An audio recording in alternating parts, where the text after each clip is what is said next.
Hello and welcome to Everywoman. I'm Shuli Ghosh. This week, the subject that most of us don't like to mention, but not talking about it can cause serious problems: frustration, marital stress, and in more extreme cases, assault and harassment.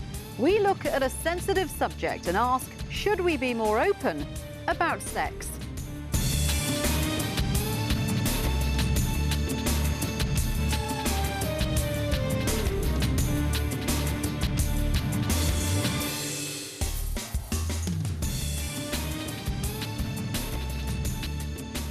Well, it's one of those things that people think a lot about but rarely discuss, certainly not in public, and especially not in conservative societies like here in the Middle East. But is the lack of sex education leading to problems? Well, in a moment, we'll get the view from Egypt, where sex is a taboo subject. But first, let me introduce our guest, Abir El-Barbary, a psychologist and counsellor at the American University in Cairo. Abir, welcome. Tell me, why are people so reluctant to discuss sex, particularly in Arab countries? I think it's a mixture of people's own personal sensitivities and ignorances mixed in with a little bit of conveniently twisting around the culture and the Islamic religion to make it so. And what is the end effect? Are there lots of misconceptions, preconceptions, confusion? Just drawing from the kinds of clients that I have in counseling, I can tell you that the misconceptions are they're abounding everywhere. It's and they're the craziest stories that I've ever heard, really. I mean, sex is one of those things that people can get the most amazing ideas about, but it can also lead to confusion between married couples, for example. Definitely, definitely. I think that there is a very big problem when it comes to the hush-hush style that we deal with sex in the Middle East, and it has very long-term consequences and very serious impact on the family that is surrounding the couple. Okay, well, let's take a closer look at that, because as we've said, in Egypt, as in other Middle East countries, sex isn't really something discussed over the dinner table. But one woman thinks it should be. Dr. Heba Koteb is Egypt's first ever television sex therapist, and her show is extremely popular, especially amongst brides-to-be for obvious reasons. But is she helping? Everywoman went to find out.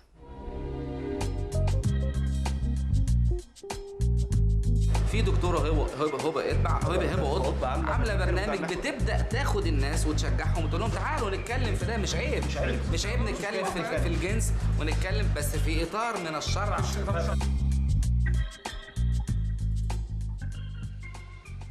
بسم الله الرحمن الرحيم. احنا بعمال بيجي لنا دعوات افراح، وعشان كده احنا النهارده معاكم وجايين عشان نتكلم مع بعض على ليله الفرح. هو اسمه كلام كبير قوي، بيتكلم عن طبيعة الرجل وطبيعة المرأة والطبيعة الجنسية ليهم يعني، والعلاقة الجنسية بينهم. دكاترة ولا ناس عادية؟ لا كلام دكتورة، هي دكتورة أصلا في العلاقات الجنسية يعني بين الرجل والمرأة. Well, yeah, coming to the subjects of my show, we did an episode about how do sexual organs function in both males and females. We did an episode about food and sex. We did about the sex over the internet. We talked about masturbation. We talked about wedding night. It was very successful. We did the wedding night on 2 episodes and it was very, very successful. وشفت البرنامج أول مرة شفته قبل ما أتجوز بحوالي شهر. فادني يعني في القلق مثلا، في التوتر الطبيعي في البنت المصرية إنها بتكون متوترة قوي وقلقانة وكده. Talking about the wedding night, there is very subtle information that the girl has to be frightened the night about the first intercourse.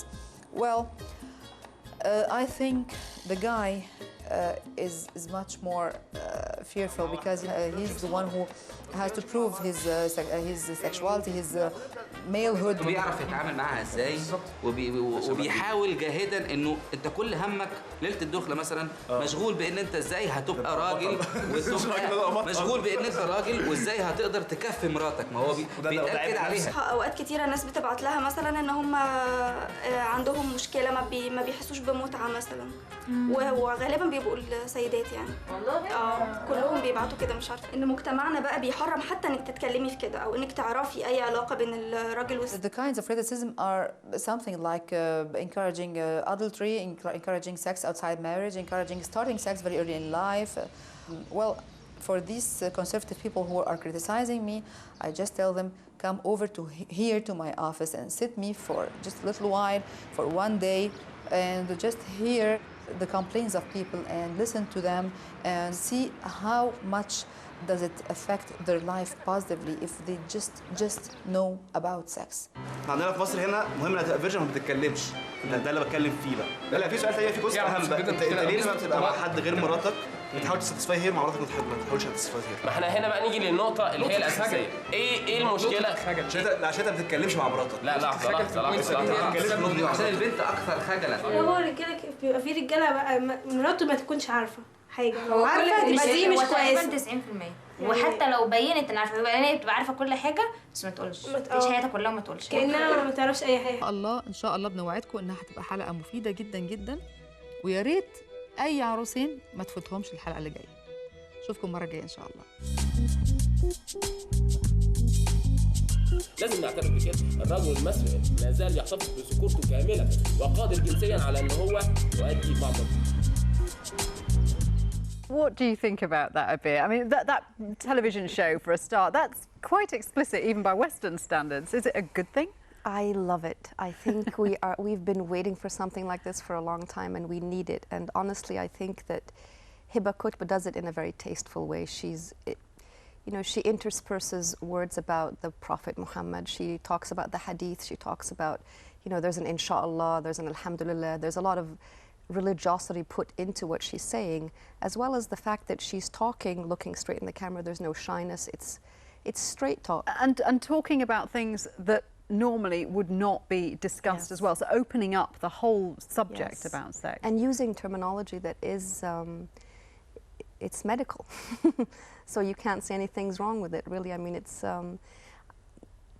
I think that does cause some of the problems when it comes to talking between a man and his wife about sex. It's not very sexy to talk about things from the terms of, medical, the way that medical terms are put, but it's definitely opening up a lot of gates for awareness of how natural sex is and how, like we were seeing here, how necessary it is between a man and his wife for the sake of just opening up the gate for emotions and allowing two people to get intimate with each other, and that's the whole purpose of sex. Those men that we saw talking, they were saying quite categorically that a lot of divorces in Egypt were down to sexual problems between husband and wife. I mean, is that true? What's your experience of that? I don't know if I'd be as confident as he is when it comes to giving a statistic, but I definitely think that marital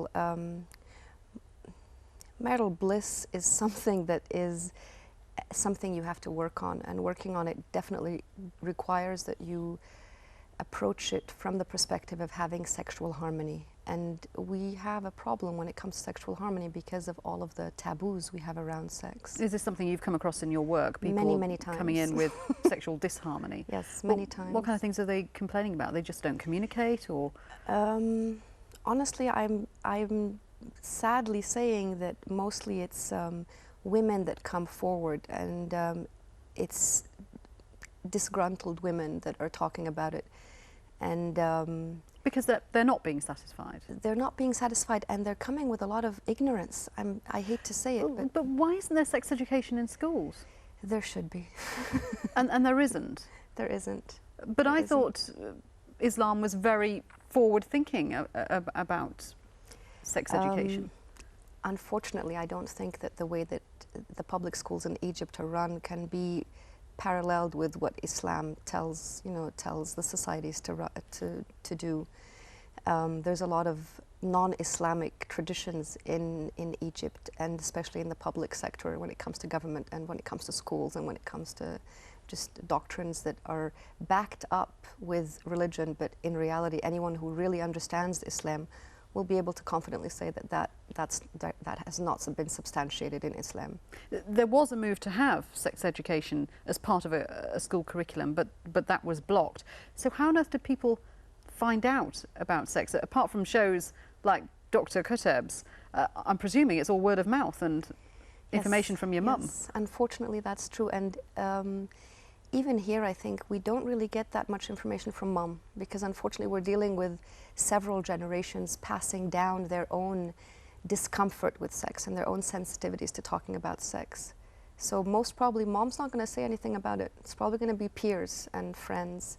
And now, of course, we have the internet, which is very accessible to children, and they are getting the wrong I suppose one of the problems as well, and it was also touched on in that report, is that women who do want to find out more, who do want sexual harmony, as you put it, then run the risk of being seen as unvirtuous, I think they put it.